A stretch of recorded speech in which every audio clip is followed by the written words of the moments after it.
The classroom fell completely silent as Jake continued speaking. The alien students who had been celebrating their graduation moments before now listened with growing concern. Their confident expressions had changed to worried frowns and nervous gestures. "Let me tell you what you should have been studying," Jake said, his voice remaining calm and professional despite the heavy chains around his wrists. "For 3 months you learned our weaknesses, but you never asked the important question. If we're so easy to kill, why haven't we been killed yet?" Jake began to pace as much as his restraints allowed, moving like a professor giving a lecture, rather than a prisoner facing his captors. "Humans have survived ice ages that froze most of our planet for thousands of years. We survived supervolcanic eruptions that blocked out the sun and killed most life on our world. We survived plagues that killed half our population within decades. We survived wars that turned entire continents into radioactive wastelands." The students exchanged uncertain glances. These events weren't mentioned in their xenobiology textbooks, which focused on current human capabilities rather than historical survival patterns. "We've survived attacks from creatures far more dangerous than any of your species," Jake continued. "Creatures with natural weapons that could slice through steel. Creatures with venom that could kill in seconds. Creatures that were faster, stronger, and better adapted to our world than we were." Professor Zek-9 Alpha leaned forward, his academic curiosity overriding his assumptions about human inferiority. "What happened to these dangerous creatures?" he asked. Jake looked directly at the professor. "We hunted them to extinction." This simple statement sent a chill through the classroom. The idea that humans had systematically eliminated species more dangerous than themselves suggested a level of persistence and lethality that didn't match their academic profiles. "You studied our biology and found us weak," Jake said, returning, his attention to the students. "Soft skin, blunt teeth, no natural weapons, limited physical strength. You're absolutely right. A human child couldn't survive on most of your homeworlds for more than a few hours." Several students nodded, relieved to have their research validated. But Jake wasn't finished. "You missed what that means," he continued. "We became the apex predator on a planet that was trying to kill us every single day. We didn't evolve claws because we invented knives. We didn't evolve thick hides because we invented armor. We didn't evolve to run fast because we invented persistence hunting." The term persistence hunting was unfamiliar to most of the students. Hegemony Calculus 9's brain pulsed rapidly as it searched its databases for references. "Persistence hunting means we follow our prey until it collapses from exhaustion," Jake explained. "We're not the fastest predators, but we never stop. We track wounded animals for days or weeks until they're too tired to run. We pursue enemies across continents until they have nowhere left to hide." General Zax Ultimar's 4 eyes narrowed as he began to understand the implications. If humans applied this same relentless approach to warfare, they might be more dangerous than initial assessments suggested. "You want to know why isolation doesn't break us?" Jake asked, looking back at Vex Prime 7. "Because we evolved in small tribes surrounded by things that wanted to eat us. Isolation isn't punishment for humans. It's Tuesday." The human's casual tone when describing deadly situations made several students uncomfortable. They were used to species that showed proper respect for mortal danger. "You want to know why attacking our settlements won't work?" Jake asked, addressing Hegemony Calculus 9. "Because we've been burning our own cities and rebuilding them for thousands of years. Every time someone conquered us, we learned from them, adapted their techniques, and eventually conquered them back." Jake's chains rattled as he gestured toward the holographic displays still showing human anatomical weaknesses. "Every invasion makes us stronger. Every defeat teaches us new tactics. Every enemy shows us weapons we hadn't thought of yet." The classroom atmosphere had become tense and uncomfortable.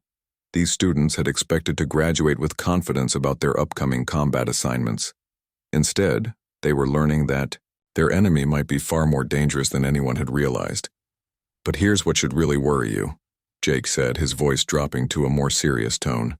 "Everything you learned about killing humans, we taught ourselves first." This statement confused many of the students. How could humans have taught themselves techniques that alien species had developed independently? Every weapon you studied, every tactic you analyzed, every psychological technique you learned, Jake explained. We invented it to use on each other. We've spent 50,000 years figuring out the most efficient ways to kill ourselves. The implications of this began to sink in. If humans had developed these techniques through internal warfare, they would have extensive experience defending against them as well. You celebrated learning that humans are territorial and will fight to defend their homes, Jake said. You missed the part where we're also exploratory. We claim new territory faster than you can destroy the old. Right now, while you're planning to attack our known settlements, humans are probably establishing colonies in star systems you've never heard of. Several students looked toward their instructors, hoping for reassurance that this information was incorrect. The professors remained silent, realizing they might need to revise their curriculum significantly. Your intelligence reports say humans panic under pressure, Jake continued. That's true, we call it adrenaline, and it makes us faster, stronger, and more focused. What your reports don't mention is that we've learned to trigger that response deliberately, Jake demonstrated by taking a deep breath and letting it out slowly. Even chained to a chair, his posture and alertness visibly improved. We call it getting pumped up, and we can do it on command. Commander Thex Voidclaw, one of the Academy's most decorated instructors, stood up from where he had been observing. Human, your species was defeated. You're our prisoner. Your words cannot change these facts. Jake nodded respectfully toward the commander. You're absolutely right, sir. My ship was destroyed, my crew was captured or killed, and I lost completely. He paused, letting that acknowledgement settle before continuing. But here's the thing about humans losing. We're really, really good at it. The statement seemed contradictory, and several students made confused sounds. We've had lots of practice, Jake explained. We lost to the Romans, so we learned their tactics. We lost to the Mongols, so we learned their mobility. We lost to disease, so we learned medicine. We lost to the ocean, so we learned to sail. We lost to space, so we learned to build starships. Jake's chains clinked softly as he shrugged. Losing is just another form of learning for us. And you've just taught me everything your best warriors know about fighting humans. Jake Murphy looked directly at Vex Prime 7 as he began his response to the Academy's finest students. The alien warrior had presented an analysis of human psychological weaknesses, focusing on how isolation could be used to break human morale and fighting effectiveness. Vex Prime 7, Jake said, using the creature's exact designation from the presentation. Your psychological warfare analysis was impressive. You correctly identified that humans fear isolation and depend on social bonds for stability. Your research showed that separated humans become desperate and make poor tactical decisions. The four-armed alien warrior straightened with pride at having its work acknowledged by the subject matter itself. Fellow students clicked or hummed, approval at their classmates' recognition. However, Jake continued, you missed something important about human isolation. We don't just fear it, we also weaponize it. This statement created a ripple of confusion through the classroom. How could a psychological weakness be turned into a weapon? The concept didn't fit with standard military doctrine about exploiting enemy vulnerabilities. Some of our most effective soldiers are created through deliberate isolation, Jake explained. We call them snipers. These humans spend weeks alone in hostile territory, waiting for the perfect shot. We train them to embrace solitude, to find strength in being separated from their units. Vex Prime 7's mandibles clicked uncertainly. This contradicted the research data about human psychological dependency on group structures. We also create deep cover operatives, Jake continued. Humans who live alone among enemy populations for months or years, gathering intelligence and sabotaging operations. They're trained to function without any social support from their own species. The human prisoner turned to address another student. Dominator Thane, your presentation on human skeletal vulnerabilities was excellent. You calculated optimal impact angles for breaking bones and causing maximum physical damage. Your research on bone density was particularly thorough. The massive Kralik warrior rumbled with satisfaction. Physical analysis was a specialty of their species, and having their technical expertise validated felt rewarding. But your calculations were based on average human anatomy, Jake said. You didn't account for the fact that we deliberately trained some humans to be far beyond average. We call them special forces. Jake shifted position, his chains clanking. Softly. These humans condition their bodies for years to withstand damage that would kill normal members of our species. They break their own bones repeatedly during training to make them stronger. They expose themselves to poisons to build immunity. They practice fighting while injured until pain becomes irrelevant. Dominator Thane's confident expression began to change. If human special forces possessed enhanced physical capabilities, the calculated attack vectors might not be as effective as predicted. Your attack angles will work perfectly against human civilians, Jake acknowledged, but they'll be useless against a Navy SEAL who has spent 10 years turning his body into something harder than your average human. The human turned his attention to Hegemony Calculus 9, whose massive brain pulsed with electrical activity as it processed these unexpected variables. Calculus 9, your statistical models for settlement destruction were mathematically beautiful. You identified population concentration points, supply line vulnerabilities, and escape route limitations with impressive precision.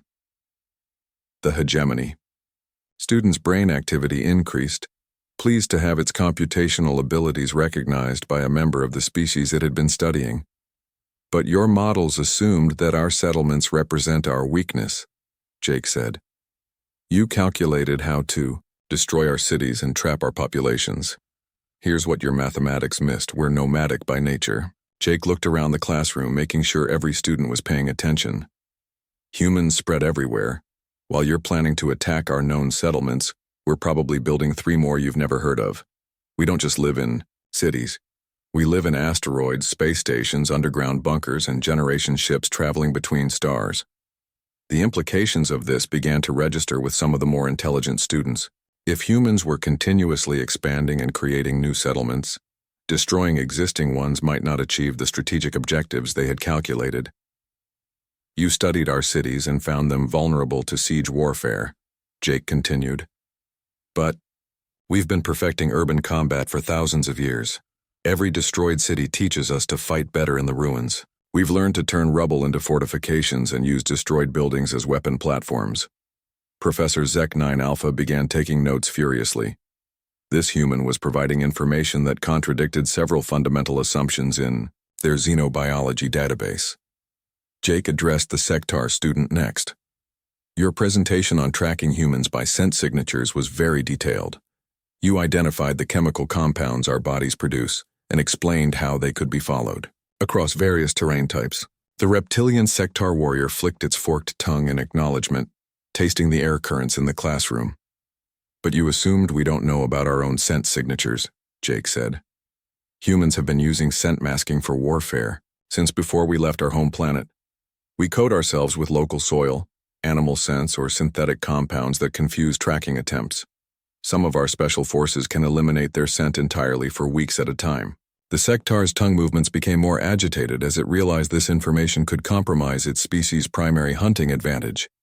Plasma wing, Jake said, turning to the energy-based student. Your calculations for vaporizing human defensive positions were very precise. You accounted for armor thickness, structural materials, and energy dissipation rates. The glowing alien pulsed brighter at having its technical analysis recognized. But you calculated static targets, Jake pointed out. Human defensive positions are designed to move. We call them mobile command centers, modular bunkers, and pop-up fortifications. By the time your plasma weapons hit where we're already somewhere else. Student after student heard their presentations analyzed and their assumptions challenged. Jake addressed each warrior by name, acknowledging their intelligence while revealing critical flaws in their understanding. The Voidwalker stealth techniques you demonstrated would work perfectly against human settlements that don't know you're coming, Jake said to the shadow-like student. But we've been developing detection methods for invisible enemies since before we had space travel. Motion sensors, thermal imaging, and quantum displacement detectors make stealth much more difficult than your simulation suggested. The classroom. Atmosphere had shifted from celebration to uncertainty. These were the finest students in the galaxy, trained by the most advanced military academy in known space. Yet a chained human prisoner was systematically identifying problems with their carefully researched strategies. "You've all made the same fundamental error," Jake said, addressing the entire class. "You studied how to kill humans, but you never studied why we're still here." General Zax Ultimar left the celebrating students and walked up the stairs to the observation deck. His metal boots rang against the steps with each heavy stride. The general had conquered 17 different worlds during his military career. He understood the psychology of defeated enemies better than most. Jake Murphy sat quietly in his restraints, watching the alien students below as they continued their graduation celebration. The human showed no visible reaction to learning about the detailed plans for his species' destruction. This calm response puzzled the general. "Human," General Zax Ultimar said, stopping directly in front of Jake's chair. "You have observed our finest students master the art of destroying your kind. Do you have any final words before returning to your cell?" Jake looked up at the towering alien commander. The general's 4 eyes studied him with clinical interest, waiting for some sign of the fear or despair that usually came with this kind of psychological pressure. Instead, Jake appeared thoughtful, almost curious about what he had witnessed. "With respect, General," Jake replied in a steady voice. "May I address your graduating class?" The request caught General Zax Ultimar completely off guard. In 30 years of military service, no prisoner had ever asked to speak to an academy graduation ceremony. The audacity of the suggestion was so unexpected that the general needed a moment to process what he had heard. Down in the classroom, several students noticed the conversation happening in the observation deck. Word spread quickly through the group that the human prisoner was asking for permission to speak. Laughter erupted from various species as they found the idea amusing.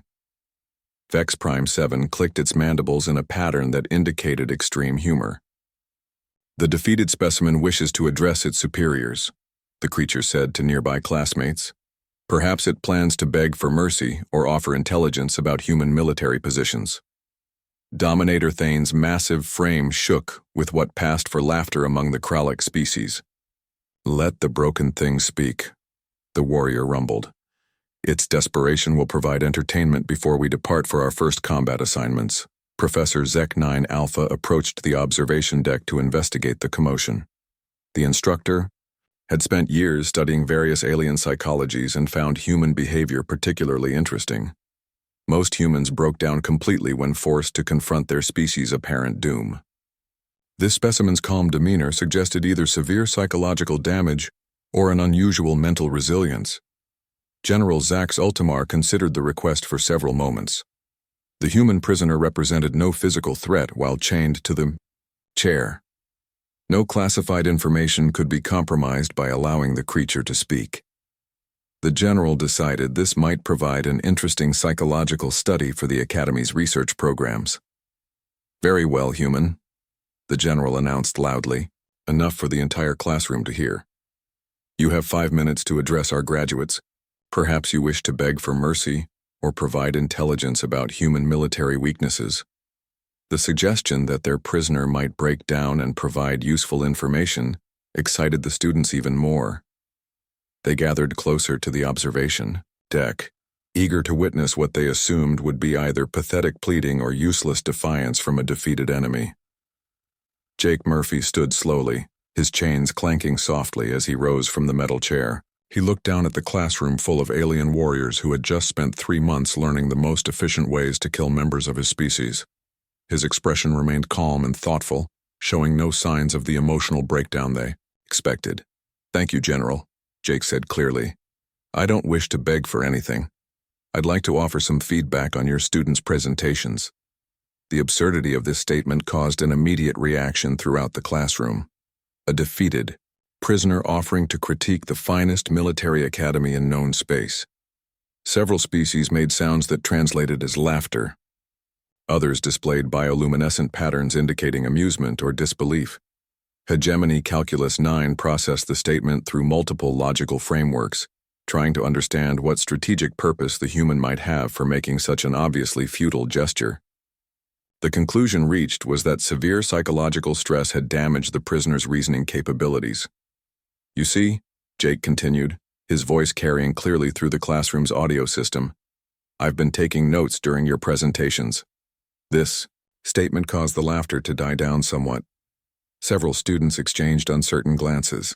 The idea that their prisoner had been actively studying their techniques rather than simply suffering through them introduced an element they had not considered.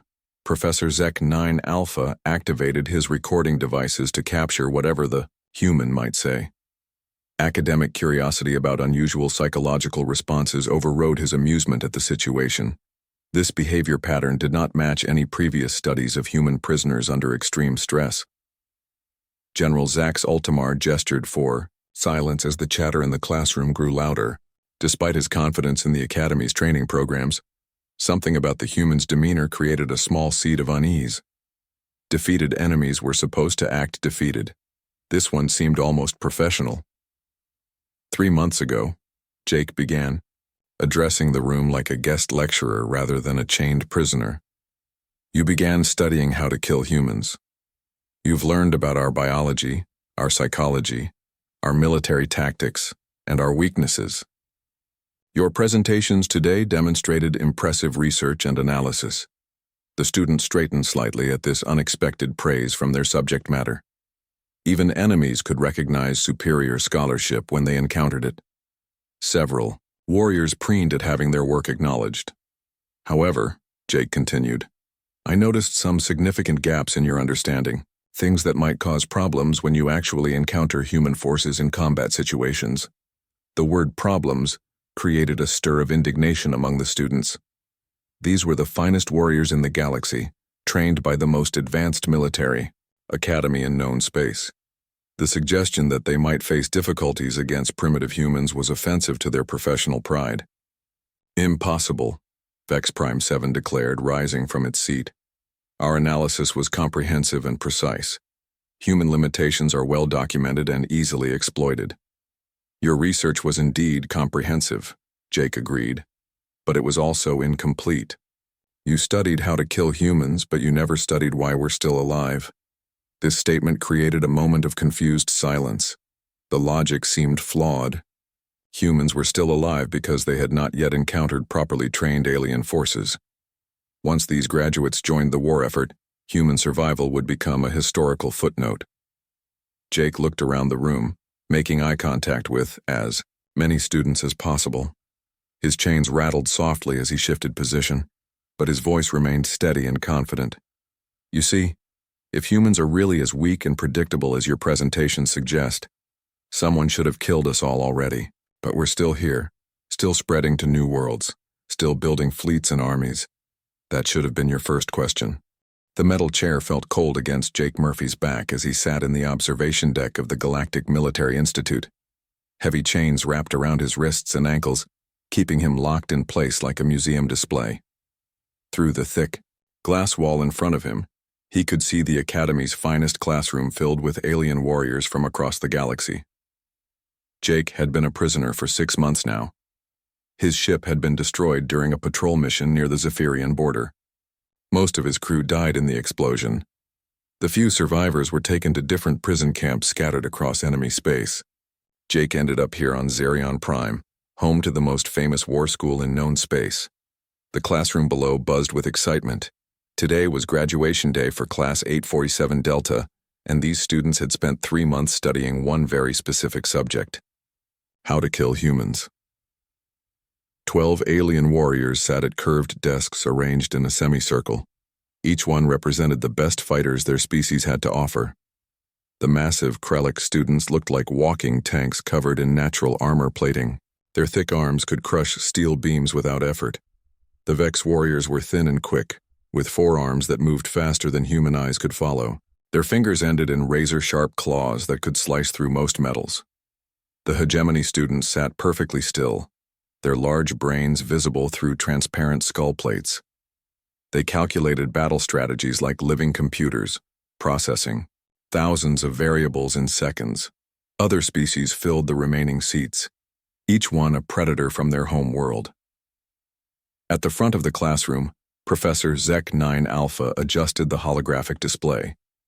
The blue light showed detailed images of human anatomy, complete with arrows pointing to weak spots and vital organs. Red text highlighted the best places to strike for quick kills. Today marks the completion of your xenobiology combat training. The professor announced in the universal translator language that all Academy students learned. You have studied human weaknesses, psychological patterns, and combat limitations. Your final presentations will demonstrate mastery of optimal human elimination techniques.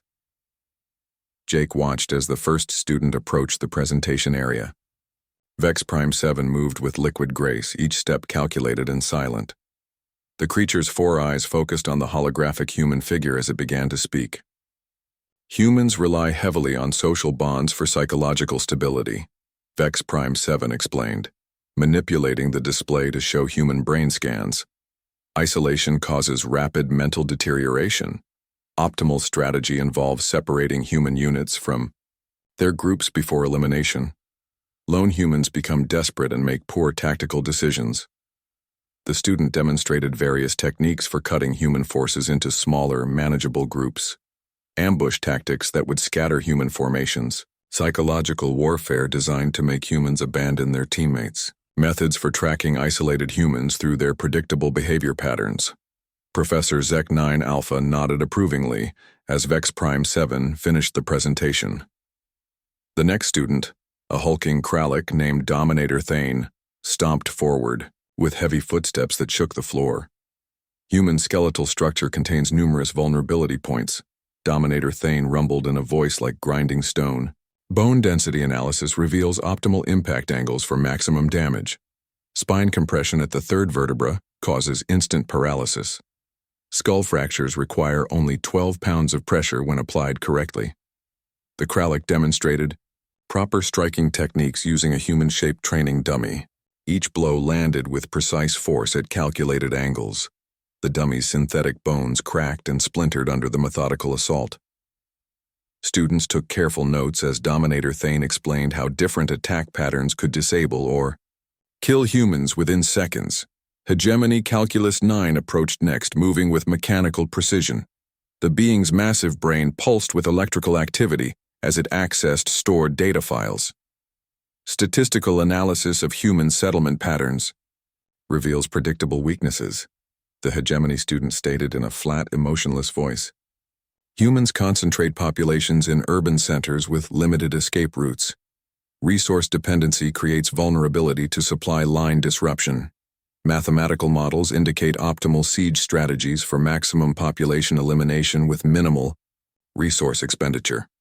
Charts and graphs filled the holographic display, showing human cities from dozens of worlds. Red zones marked the best locations for orbital bombardment. Blue lines traced supply routes that could be severed to starve entire populations. Green areas highlighted escape routes that could be blocked to trap fleeing civilians. Student after student presented their research. Each presentation became more detailed and sophisticated than the last. They had studied human history, psychology, biology, and military tactics with scientific precision. They knew about human fears, human weaknesses, and human limitations. The Sectar student explained how humans could be tracked by their unique scent signatures. The Voidwalker student demonstrated stealth techniques that would let them approach human settlements undetected. The Plasma Wing student calculated the exact energy requirements needed to vaporize human defensive positions. Jake listened to every word. He watched every demonstration. He memorized every detail of their presentations.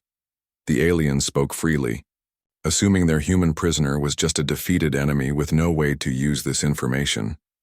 As the final presentation concluded, the classroom erupted in celebration. Students congratulated each other on their excellent work. Professor Zek 9 Alpha beamed with pride at his successful class. These warriors were ready to join the war effort against humanity. General Zax Ultimar, the Academy's commanding officer, entered the classroom to address the graduating students. The general stood 8 feet tall with 4 arms and skin like polished metal. Battle scars covered his body from decades of successful campaigns against various species. Students of Class 847 Delta, the general announced in a booming voice, you have completed the most comprehensive study of human combat elimination ever conducted. Your knowledge will ensure swift victory over these primitive enemies. The war will be over within one standard year. The students cheered and stomped their feet in approval. Some species clicked their mandibles or flashed bioluminescent displays of excitement. They felt confident and ready for battle. General Zax Ultimar's 4 eyes turned toward the observation deck where Jake sat chained to his chair. The human had remained completely calm throughout the entire 3-hour presentation session. No signs of fear or despair. No emotional breakdown at learning about his species' planned extinction. The general found this reaction curious and somewhat disappointing. Usually, prisoners showed some response when forced to watch detailed plans for killing their own kind. General Zax Ultimar felt a cold sensation spreading through his metallic skin as the full meaning of the human's words began to register. The general had commanded successful military campaigns against dozens of different species. He understood the strategic implications of what Jake Murphy was suggesting. "What are you saying, human?" the general asked, his voice carrying a new edge of concern that hadn't been there before. Jake looked around the classroom one final time, studying the faces of alien warriors who had entered this room confident about their upcoming war against humanity. Their expressions had changed dramatically during his impromptu lecture. Doubt and uncertainty had replaced their earlier celebration. "I'm not suggesting anything, General," Jake replied calmly. "I'm just wondering about something. If you're finest, students needed 3 months to learn how to kill humans. How long do you think it'll take humans to learn how to kill your students?" The question hung in the air like a physical presence. Several students shifted uncomfortably in their seats. The logic was simple, but terrifying. If human learning capabilities were as advanced as this prisoner suggested, they might adapt to alien tactics faster than expected. "Because I guarantee you," Jake continued, "everything you've shared today, everything I've heard, everything I've learned about your tactics and capabilities, there are humans who specialize in getting that information back home." Professor Zek 9 Alpha's academic mind immediately grasped the implications. "You're suggesting human intelligence operations are more sophisticated than our assessments indicated." "I'm not suggesting anything," Jake said. "I'm telling you that humans have been running spy networks for thousands of years. We have people who can blend into alien societies, learn alien languages, and extract military secrets without anyone noticing. We call them intelligence operatives." Vex Prime 7 clicked its mandibles nervously. "But you're a prisoner. You have no way to communicate with human forces." Jake smiled for the first time since entering the academy. It wasn't a pleasant expression. "That's what every enemy has thought, right up until they discovered how wrong they were." The human turned his attention back to General Zax Ultimar. "The war you're planning isn't going to go the way you think, General. Not because humans are stronger or smarter or braver than your species. We're probably not." This admission confused several students who had expected the prisoner to make exaggerated claims about human superiority. "But we're the species that turned survival into an art form," Jake continued. "We're the species that learned to thrive in environments that should have killed us. We're the species that made tools when we had no claws, made fire when we had no fur, and made weapons when we had no natural defenses." Jake's voice remained calm and professional, but his words carried a weight that made the classroom feel smaller and more confined. "You studied human weaknesses and found plenty of them, but you never studied human adaptation. We don't just survive threats. We learn from them, improve because of them, and become stronger than we were before." Hegemony Calculus 9's brain pulsed rapidly as it attempted to calculate the strategic implications of facing an enemy that improved during combat rather than weakening. "Every battle you win against human forces will teach us something new about your capabilities," Jake explained. "Every tactic you use successfully will be analyzed, countered, and turned against you. Every weapon you deploy will be reverse-engineered and improved." The human prisoner looked directly at each graduating student as he delivered his final observations. "You're about to fight a species that spent its entire evolutionary history figuring out how to kill things bigger, faster, and stronger than itself. We've been doing it so long that we turned it into entertainment. We call them action movies." Several students exchanged glances, unsure whether this last statement was meant seriously or as some form of human humor. Oh, and General, Jake added, turning back to the Academy's commanding officer. You might want to review your prison security protocols. I've been studying them for 3 months, too. The casual way Jake mentioned studying the Academy's security systems sent alarm signals through General Zax Ultimar's military instincts. If the human had been analyzing their defenses with the same attention to detail he had applied to their combat presentations, there might be vulnerabilities that needed immediate attention. Guards, the general commanded, escort the prisoner back to his cell immediately. As the alien guards moved to unlock Jake's chains, he stood slowly and addressed the classroom one final time. Good luck with your war, he said simply. You're going to need it. The guards led Jake Murphy away from the observation deck, his chains clanking softly with each step. The classroom remained silent long after the human had disappeared from view. The celebration atmosphere had completely evaporated. Professor Zek 9 Alpha began shutting down the holographic displays, but his mind was racing with questions about gaps in their research. How many other assumptions about human capabilities might be incorrect? The graduating students sat quietly at their desks, no longer eager to discuss their upcoming combat assignments. The confident warriors who had entered this classroom now faced the possibility that their enemy might be far more dangerous than anyone had realized. General Zax Ultimar stood alone in the observation deck, staring at the empty chair where Jake Murphy had been restrained. The general's military experience told him that prisoners who remained calm under psychological pressure usually had good reasons for their confidence. Over the following days, reports began filtering back to the academy from the first combat, zones where the new graduates had been deployed. Human forces were displaying tactical knowledge that seemed impossibly detailed about alien combat doctrines. They anticipated ambush techniques, countered psychological warfare attempts, and exploited weaknesses in alien equipment that shouldn't have been known to enemy intelligence. It was as if someone had been teaching human military commanders exactly how their alien enemies thought and fought. The war that was supposed to end within one standard year became a grinding conflict that tested every assumption the galaxy's finest military minds had made about human capabilities.